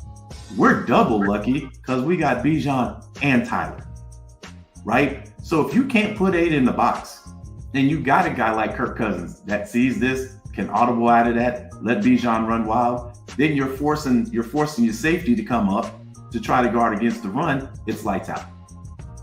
Because again, who the hell is going to guard Kyle Pitts? What are y'all going to do? Try to bracket him? Somebody going to be open. Then you got Drake London on the outside who's going to win the 50-50 ball the majority of the time. And he's a monster too. Now don't sleep on Drake London. He's a monster. I see that like every game that he played. Every game that he played for us, he's a monster off back. Because the guy, I see the guy is phenomenal. Like seriously, he's phenomenal. Now I say this though, Marcus, that we might have a couple of running plays here and there, but other than that, we pass heavy. Well, I think that depends on what the defense is going to show you. Exactly. I think if the defense is trying to cut a faucet off somewhere, let's say they want to take Kyle Pitts out the game, right? Well, you got Drake. I'm gonna soften up the middle of the field anyway. So if you want to pick your poison there, okay, that's when I'm probably going to implement Tyler Algier to absolutely destroy that line. Because I want that safety to come up, because you got a guy in Kirk Cousins that will air that ball out, and you want to get it to your playmakers, right? So to me, and this is why Kyle Pitts to me is the X factor. If you're putting two people in his vicinity, somebody's got single coverage, and I will take my chances with anybody else that we got on our team now. Mooney is a speedster, and he's got good hands. Rondale Moore can run too. Ray McLeod, Ray can run also, right? So it's almost like Ray is a monster. Like, seriously, I seen his highlights on the Atlanta Falcons YouTube page. He is a straight up monster, dude. Yeah. I'm like, bro, he's gonna give defenses hell. And that's I know he is.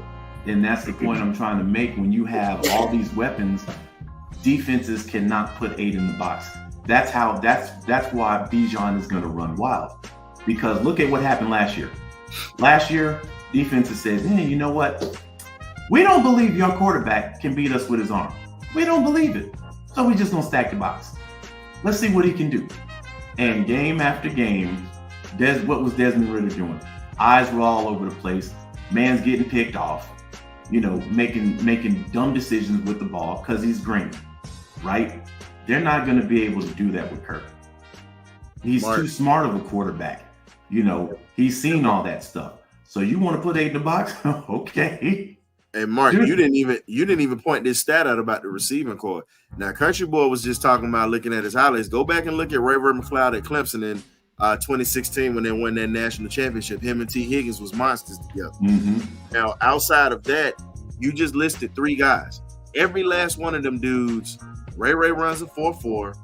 Darnell Mooney runs a 4.3. I remember him in Tulane when he was balling. And then you got your cat that you just talked about, Rob. I always mess up his name or whatnot. Not Mooney, the Rondale Moore. Rondale Moore. Mm-hmm. I was getting ready to say McLeod, but I meant Moore. Moore runs a 4.3 as well. So again, you got 3 guys that can literally stretch the field. And if you can stretch the field and you can run it down, and you can have these guys fly down the seam, you got 3 guys that's got Taylor Gabriel-like speed, and they all can move in the open field. They're hard to catch. When you open that up, everybody knows that Drake is a big body receiver, and Drake is not the speedster like that, but he definitely can get you some big yards and big catches. You run him across the middle and you run Pitts on that drag route. Like, to me, I feel like this. Pitts needs to be used more in the red zone because of his height and his size. You got to use him in the red zone a little bit more because he's got to have more than 1 to 2 touchdowns a year. He's got to get more, period. Yeah. And that's a mismatch any day.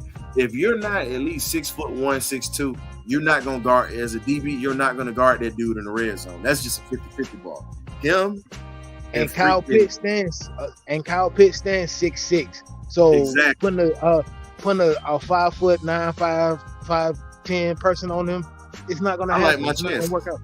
Yeah, I like my chances, and especially with a guy like Kirk Cousins who's decisive with the ball, as Mark talked about. But here's the other thing: you have another 6-footer in Drake London. You have Charlie Warner, who we talked about. I talked about earlier, who definitely is a red zone threat as well, and he can block. So you have guys who can make plays. The question is, as Marcus said, are you gonna pick your it's like this? It's like death by 1,000 paper cuts. You choose which paper cut is gonna kill you. That's pretty much how you got to look at Falcons offense now.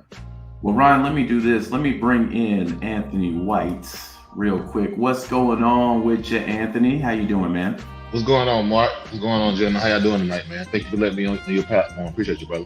Hey, man, no problem. What you want to chop it up about? Man, I'm just really, I agree with all the conversation y'all had tonight, man. I mean, talking about, with Kansas City and all that, talk about scheduling and everything, man. I haven't had a lot of confidence in the Falcons in a lot of years. So I think it's time for us to go to the playoffs now. I'm not the guy to say Super Bowl this year. I'm not that type of fan. That's why I like you guys, because y'all realistic fans. You know what I'm saying? Y'all don't live by the red and black code, and every time you going out there, we going 17-0. Y'all realistic, and that's how I respect y'all, man. I think this team is ready to go. It's playoff ready. I said, like, I was on Ryan's platform the other night. I think the coaching staff, man, people are not looking at this coaching staff. I don't understand how in the world Arthur Smith would bring in a young quarterback and Desmond Ridder and put nobody around him to help develop. I don't understand that. There's at least 45 quarterback coaches on this roster right now. You're looking at a Ken Zampese, whose dad, Zampese, they've been fostering quarterbacks for years. You're looking at Doug Williams' son on this roster. No one knows about him. His son is on this roster helping develop Michael Penix. And now you got Greg Robinson as the OC. I love this roster on the offensive side and the defense. I mean, the coaching staff on the offensive and defensive side, bringing people in. Raheem is not an ego guy. That's why Arthur Smith is not here no more, because his ego is bigger than his coaching ability. Yeah. And that's why he's in Pittsburgh right now. Raheem has no ego, and he's bringing people around that's smarter than him. Look at this week. We had Steve Wilkes in camp this week.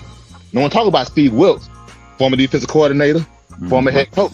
So I just love the staff that Raheem put together, man. I think this team in a couple years, like Ryan said the other night, man, I see Super Bowl appearance in about 3-4 years too. Because they building it right finally. They finally doing it right. As far as the coaching staff, as far as building the roster. Has Terry Fontenot been perfect? No, he hasn't been perfect. We know he's on the hook for some of these second round picks that haven't been doing great. But as a fan, I like where it's going, man, for real. Well, here's how I look at, as far as Super Bowl goes. Because again, I think this team is good enough to win 13. They're good enough to be in the NFC Championship game this year coming up. This is why I look at it like this. I'm looking at the whole scale of the NFC, right? You got the top team is of course San Francisco, right? Yep. They've been the creme de la creme the last couple of years, and I can't hate that. They've got a good front office. They have taken some major gambles. You go up to get Trey Lance, only to cut him in a couple of years because you got lucky over there with Brock Purdy. The last guy picked, right? I mean, that's some lucky stuff.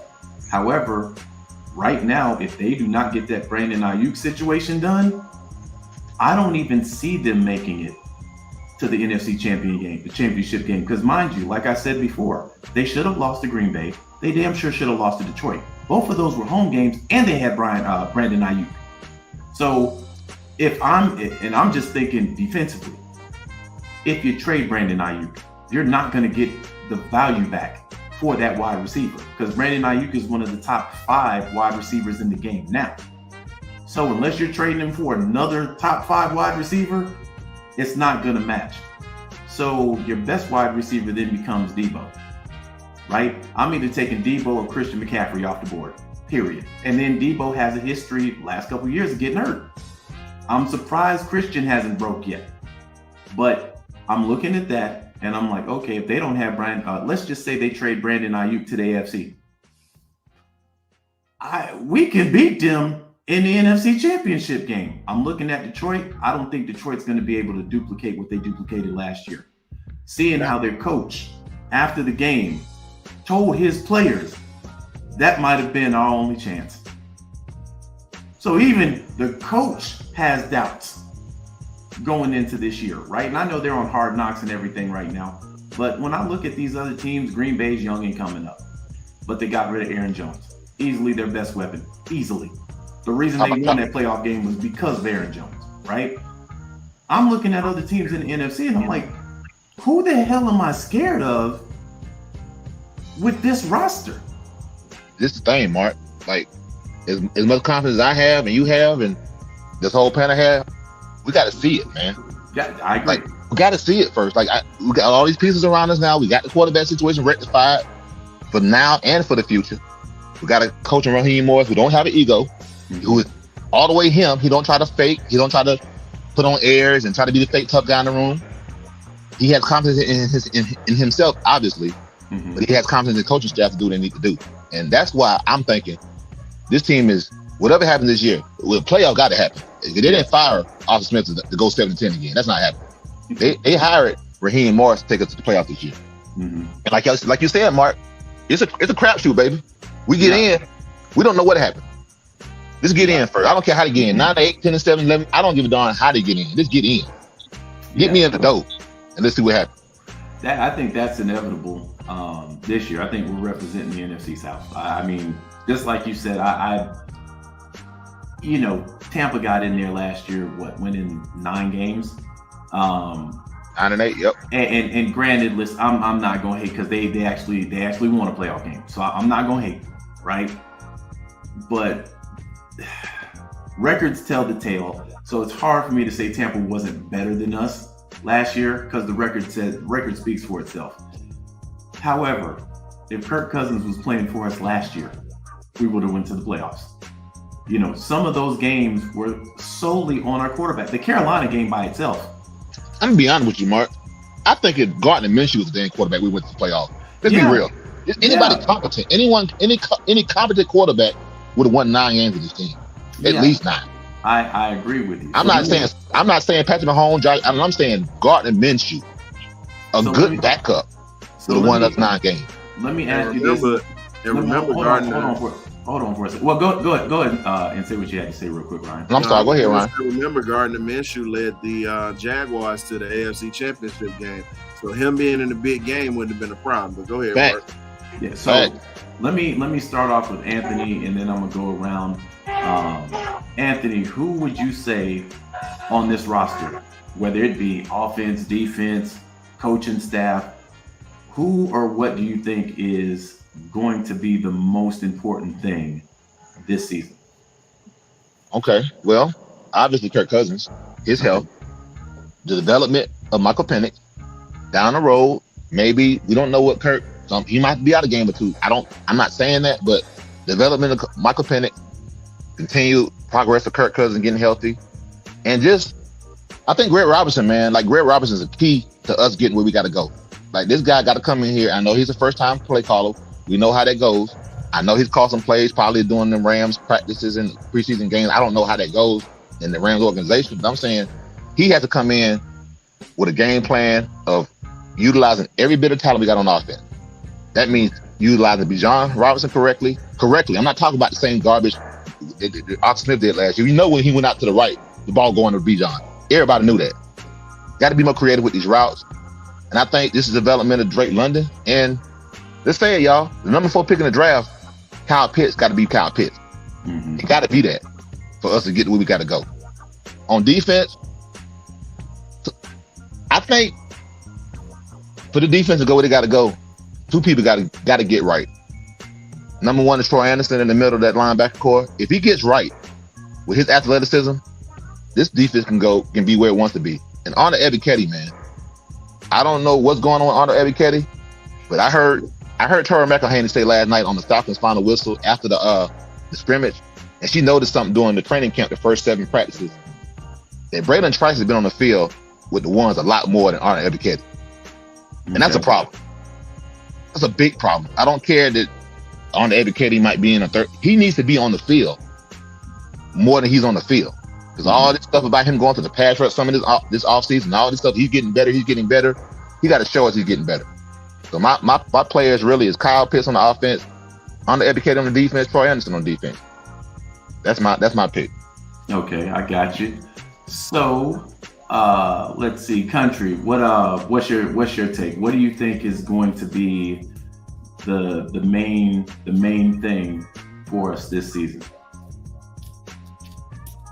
That's a good question, Mark. I can see it as 2 things. 1, our running back core. They got to be like the Tevin Coleman and the Devontae Freeman of yesteryear, with Bijan and Tyler Algier. How Devontae was carrying the rock, getting them yards in, holding on to that rock. Tyler Algier, same like Tevin Coleman, got to hold on to the rock, be beasting coming out the hole in the backfield. To pick it back off what Anthony was saying,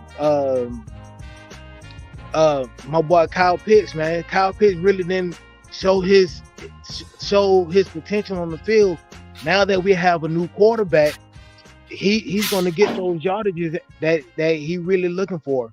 And on defense, my boy Caden Ellis, straight monster, dude.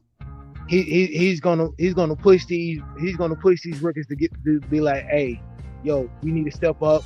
We need to do what we got to do, and we're gonna get this dub. Along with Onyemata, along with Troy Anderson, you know, it's gonna be hell for other teams coming this year. That's how I see it. I mean, no ifs, ands, or buts about it. If you hate me for it, hey, so be it. But like I said, it's gonna be hell for defenses on other teams this year, and I'm sticking to my word. It's, okay, I got you. It's Bijan and Tyler, Kyle, of course, Kurt, and Caden, and the rest of the squad on defense. I'm sticking to my word. All right, Country. Real quick, man, because I'm gonna bring George in. Let people know where to find you, man. Whether it be on social, if you got a YouTube or whatever. Go ahead and drop the info, man. My Facebook is Ace Mercer. Snapchat is Country World ENT. Basically on here on YouTube, man, at Country Boy 1201. Y'all can hit me up anytime y'all want to. We can chop it up, talk about sports, whatever. All right, man. Go over there. Everybody in the chat, everybody listening to this, whether it's now or later when you at work, or you get finished making love to your old lady and you need to listen to some Falcon content, be sure to check out Country Boy, man. You should have. But all right, man, Country, we're gonna go ahead and get you up out of here, man. All right, before I go, Mark, man, you got to make another yearbook, dude. You got to make another yearbook and another album, man. Hey, listen, the yearbook video coming next week. The album, hey, listen, man, I'm about to get super petty with the next one. I'm about to get super petty with the next one, fam. I can't wait, Bart. I can't wait. Hey, y'all are gonna laugh your asses off on the second one, but I appreciate that, Country. All right, my guy. All right, man. Okay. So Ryan, same question to you, and then I'm gonna add George in. So what do you think is the main thing that is going to be, important to this team this season? I'll say the main thing that has to be important to this team is continuity and consistency. We can always talk about all the players and everything that they can do, but there has to be consistency from top to bottom. And honestly, Zach Robinson is going to come in. I'm not worried about him being a play caller because, hey, you're coming from a competent system. It's just the fact that you got to get comfortable with your quarterback and your playmaker. That's all you have to do. But at this point, defensively, as Anthony said earlier, I've been saying Arnold Ebiketie couldn't push a biscuit off of a plate with a fork. And I'm just keeping that a book, man. And honestly, I said this last year, and everybody kind of chuckled at me when I said Zach Harrison was literally, I ain't say he was the second coming. He was very similar to Javon Curse. You said that too, and I was like, whoa, that's a big name, brother. Yeah, you came in the chat and you said, hey man, you giving him too much. I'm like, no. I said, watch what he did against Georgia. And I said he was doing that all year. The problem was Steele Chambers and them boys on that defense was getting the love and he was getting overlooked. So somebody in the scouting department knew what they was doing, because when you have a young guy like that to take leadership and accountability from an older guy like Calais Campbell, you see he turned the corner that quick. And when you have guys that believe early, that's going to be the test, because the smartest thing that Raheem Morris did was to keep Jerry Gray on his staff, because that defense, literally outside of Ryan Nielsen, was leaning on Jerry Gray. Ryan Nielsen leaned on him because he was a first-time DC. That's what a lot of people don't know. And when you look at the consistency that we had, I believe we're going to have a pass rush. Look at some of the defenses that Jerry Gray has been a part of. He's been a part of a lot of great playoff defenses. He's coached a lot of great players as a defensive coordinator, and him being a former first-round pick himself that had a very solid career as a corner, he understands and he can relate to those guys. Jimmy Lake getting a position as a young defensive coordinator coming in, hopefully he leans on Jerry Gray, because his success and Raheem Morris' success is really going to be determined on that as we would say, that old timer that's up in there that you got to listen to for wisdom, because the enthusiasm and the energy and relatability is there. We see that. Now let's see how we put everything together, because continuity is going to be the main thing that is going to get us through. And as we said, the season hadn't even started yet, so we don't even know with the cuts that are going to be coming up what other players that Terry might slide in here, because Terry likes to have a veteran or two on the team.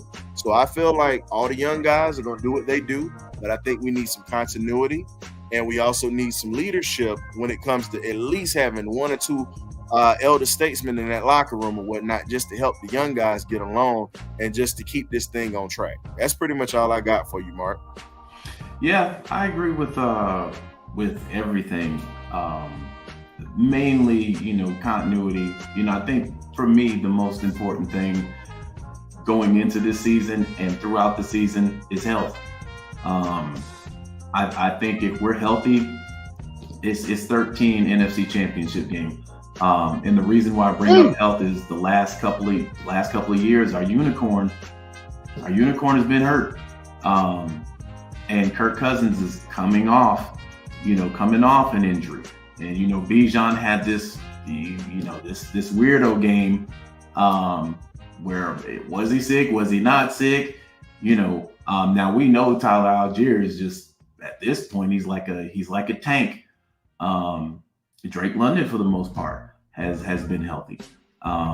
So to me, if this team can stay healthy, we're definitely in a great position.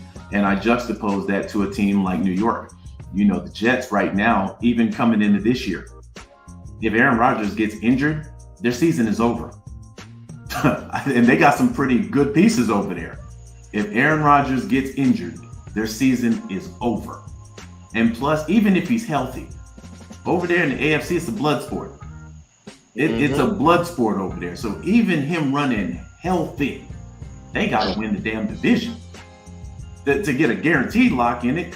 But let me say this: with the AFC, there is a lot of turnover. You got Buffalo that had a lot of turnover. You got the Chargers that had a lot of turnover. I'll take the Chargers off the board, because even when they had players, they weren't making the playoffs. We already know that pretty much the shoe-ins: Kansas City, Baltimore. I would put Miami there. Those are the shoe-ins over there in the AFC. Miami is a glorified track team, bro. Miami shoe-in? They just got to figure it out. I listen. This is why I got them. I don't know about shoe-in, Mark. This is why I got them as a shoe-in. I think last year you got to look at what they were working with. Again, Mike Daniels coming in there.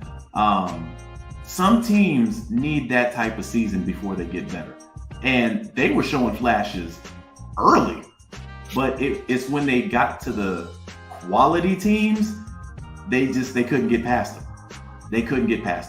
I think giving Tua another year with that confidence, and you got the best wide receiver in the game in Tyreek Hill.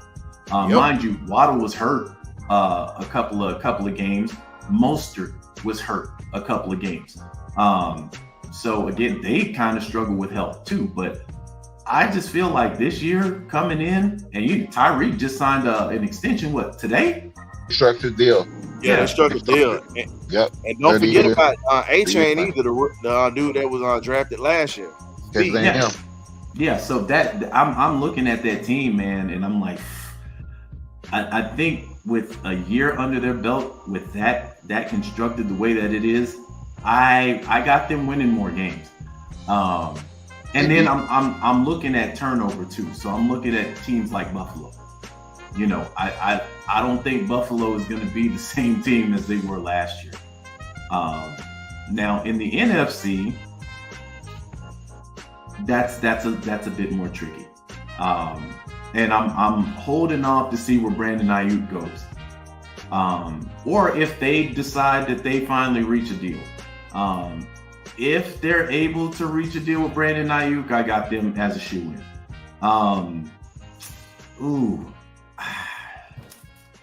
I got us as a shoe-in, period, to go to the playoffs. Bias or not. I got us as a shoe-in, right? Our division is as weak as one drop of sugar in a damn 5-gallon pitcher of Kool-Aid, bro. Real talk.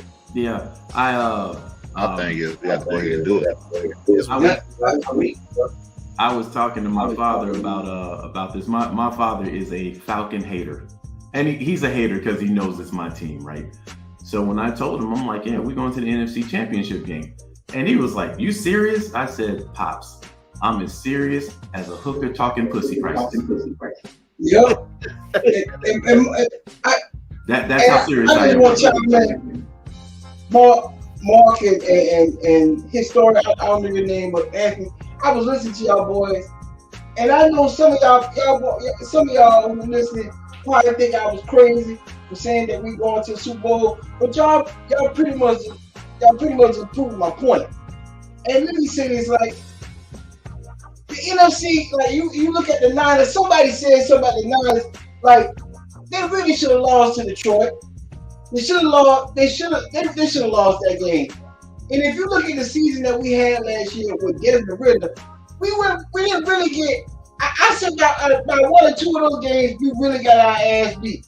But for the most part, we was in those games. That defense, and when you hear people talking about we need to work on our defense, that defense was there. We were just an offense. We was just a quarterback away from making noise.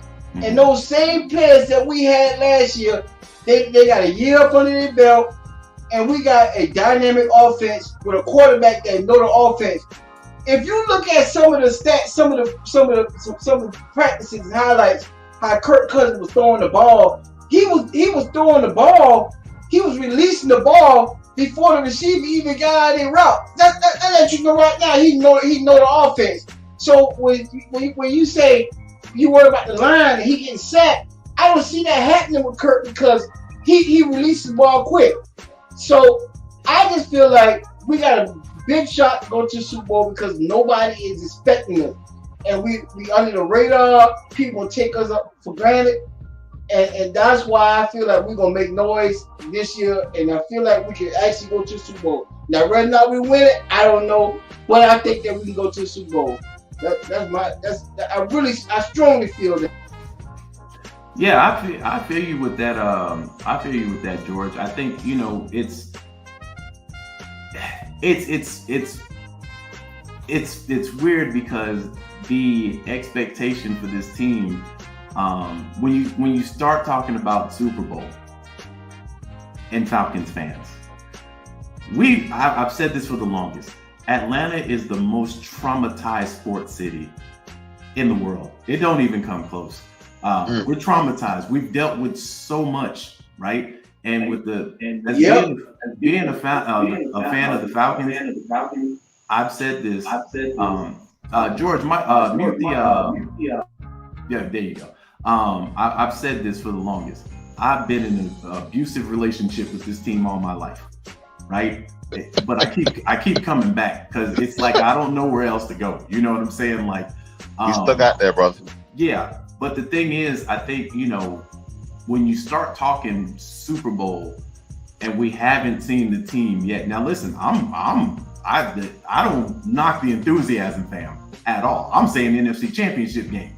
That's a game before the Super Bowl. So I get what you're saying 100%, but there are a lot of Falcons fans that are so traumatized they don't even want to jinx the possibility of going to the Super Bowl. I think that's why you see a lot of people count the wins maybe at like 10-ish, maybe 11. They don't want to jinx it. You see what I'm saying? So I'll remind y'all, when the Braves won the World Series a couple of years ago, fam, the city was completely quiet until the game was. That's exactly what I'm talking about, Mark. Yeah. And that's how they are with the Falcons right now. But when the Braves went, they were complete. Nobody expecting the Braves to do it.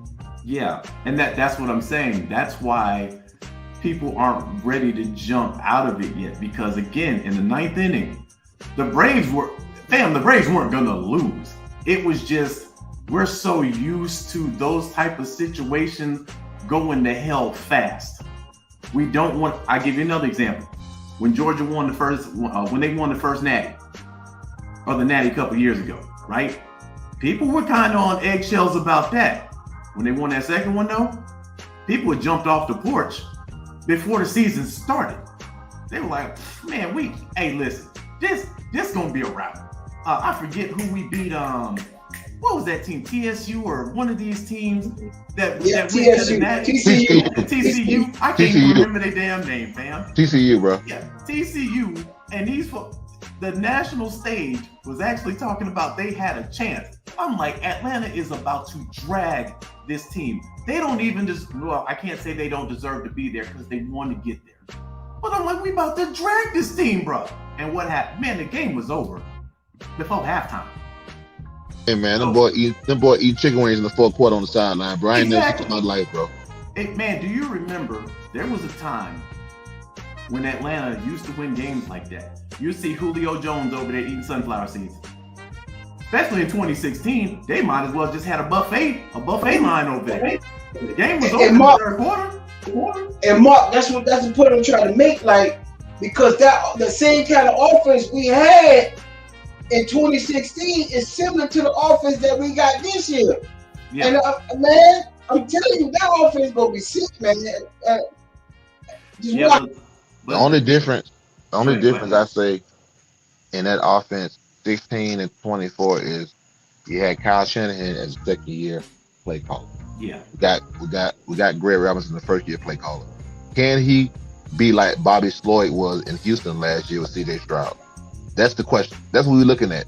If we saying we going to the Super Bowl, you saying we go to the Super Bowl, Mark saying it's a championship game, I'm saying the playoffs, is all on the play calling of Zach Robinson. I'm telling you, he can't come out here with no bull time. He got to come out here right. If he come out here right, I agree with you, George. If he come out right, we can make a run. But he got to come out right though. First year, and that's hard. It don't happen much, fellas. And I ain't saying we can't do it, but look at what Bobby Sloyd did last year in Houston, and that's what we're looking at. Yeah, you got a valid point there, man.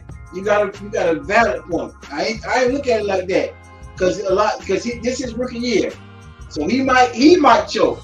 I would think about the players, but you got a point there. I ain't think about it. Now I wanna put something on the screen right here. So let me kind of show y'all what I've been talking about for a while when it comes to the offense, right? So let me do it like this real quick. So we gonna move us off the screen real quick. When you look at these games and you look at these scores, I said if you average 28 points, you're going to the playoffs. Look at the games we lost. So you got first couple of games, Lions, of course. I think that Lions game was competitive and then it just got completely out of hand. But if you average 28, you win there. If you average 28, you beat the Jaguars. Now we beat the Falcons, but not the Falcons. We beat the Packers, 24. We beat the Panthers, 24 points. Now let's get down here where the Commanders are. 28 would have won that game. We ended up winning the Bucs game.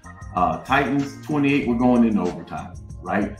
Vikings, you're probably losing that game because we did put up 28, but then we lost. That game gives me a fucking headache thinking about. Cardinals, 28, you win. Saints, we beat them at 24, but 28, you definitely win. Jets, 13, again, 28, you win. Buccaneers, 28, you lose. Panthers, Jesus, that game just gives me flashback. If you score 10, you win this game, fam. Exactly. You look at the Colts, we actually put up 29 and 1, right? Bears, we probably would have lost that game, but we weren't giving a damn about that game at that point. And then the Saints, we got our asses. The whole team clocked out with that game. But you get my point. If you put up 28 games, you're going to the playoffs, period. And if you look at the NFC South games outside of this last game with the Saints, which was embarrassing, right? You're gonna win the majority of these games. And I think right now we have the team to average 28 points.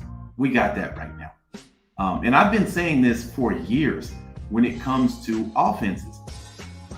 If you put up 28, you're gonna win the majority of your games. The problem is the lower tier teams, they don't put up 28. We didn't put up 30 a single game last year, not once. And then you look at the quarterback play, and you look at the offensive coordinator. Cost us a lot of games. So George got us going to the Super Bowl, and got us going to the playoffs. I got us going to the NFC Championship game. The one thing that all three of us know for sure is we're going to the play. Yep. We're gonna have a winning season. And if I say this, Mark, if we don't have a winning season, if we have a losing season, and I'm gonna ask this question to both of y'all, who do we blame? Do we blame? Do we start looking at giving the weird eye to our GM, or do we start giving the weird eye to Raheem Morgan? Because there's too much talent on our team for us to not have a winning season this year. So answer that question for me. And I'll let you go first. Okay. I will say this, fellas. It kind of depends on how it happened. Okay. I can't just say one person. Okay, Raheem Moore. Okay, blame him. He's the coach. Okay, that's a very valid point. He's the head coach, but maybe the coaching was good. Maybe they had an injury, or maybe situations happened that maybe they just like the first year of Kyle Shanahan when they was just losing stupid games like that, getting interceptions off people's fingertips and heads and all that garbage. That could be what happened as well. It kind of depends on how it happened, but truthfully, I would have to go probably blame the head coach at the end of the day. We blame Arthur Smith plenty when he was screwing up and when the team was screwing up. So Raheem got to get the same thing. So I would want to see how it happened, but I got to go to the head coach. That's my pick, though. Yeah, it by default it falls on the head coach because he is the leader of the team. He's the leader of the team. That's just the bottom line. You pick up Kirk Cousins, you give him the bag, and Kirk Cousins is coming off a potential MVP-like season before he gets hurt. You struggle at the quarterback position the last 2 years, and Raheem said it best. If the quarterback position was better, I wouldn't be here. So it's apparent where the mishap was, and Arthur Smith has to get under the blade too, because look at the difference between this year and the previous year. They signed a guy who, one, is a good quarterback, but then they backed it up in the draft and picked up the most NFL-ready quarterback. So there's already a competition right there, right? You look at what happened last year. They gave Desmond Ridder the keys to the car with no real competition, and he hadn't earned it. If anybody earned keys to the car, it's the guy that we brought in Kirk Cousins. But they said, we're not making the same mistake twice. We're going to bring in a guy who, in case anything happens, we can rely on him, right? So already they've made strides. But yeah, at the end of the day, I can't see in any alternate universe, I'd have to go put on my Doctor Strange cape, levitate in the air and go into the different multiverses. But I can probably tell you, I don't see a situation where this team has a losing season this year. Seeing how the last two seasons, they shouldn't have been losing seasons.